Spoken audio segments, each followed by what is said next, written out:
Alright, and the first thing we're going to do is fix the clutch on the MR2 today. And that is removing this pin from the clutch pedal that is connected to the master cylinder on the firewall, or the frunk, I guess you could say. But here's the master cylinder right here.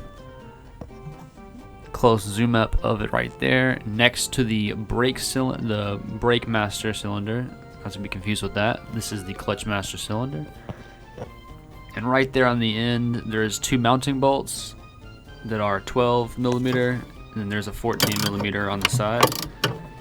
She used a knuckle and then a deep socket 12 mil to get to those bolts on the mounting bracket, and then it is 14 mil to get this bolt out on the side. And then watch out for the spill there. It will leak brake fluid, or clutch fluid, if you will. Brake fluid, clutch fluid is the same thing. So here's the old master cylinder, and here's the new one, replacing it in. PrimeMR2.com hooked us up, and as you can see, it's pretty much the same thing there. And so we have the return cylinder as well, and we're going to install this right down here. As you can see, that there's those two lines, and there's those two mounting bolts that it goes into the bracket. Kind of trying to get a better look down there, but as you can see, there's those two lines on the end. Those are the brake lines go. And this is the old return cylinder. So you can see, very worn out, literally destroyed. So glad we got that out. And then to get to the mounting bolts there, I just used the knuckle with a 12 mil.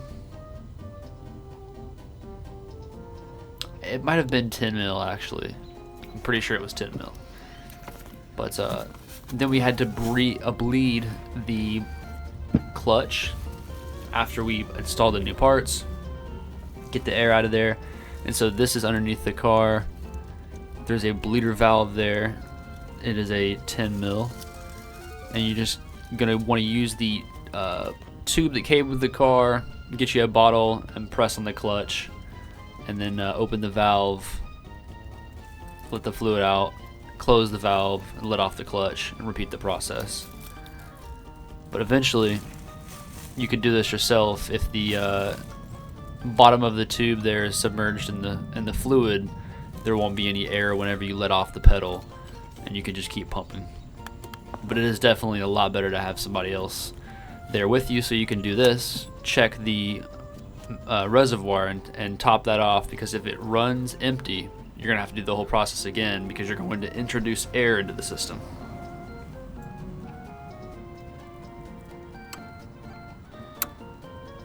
And tighten it up. There you go. You don't have to open it too far whenever you bleed the valve, but there you go.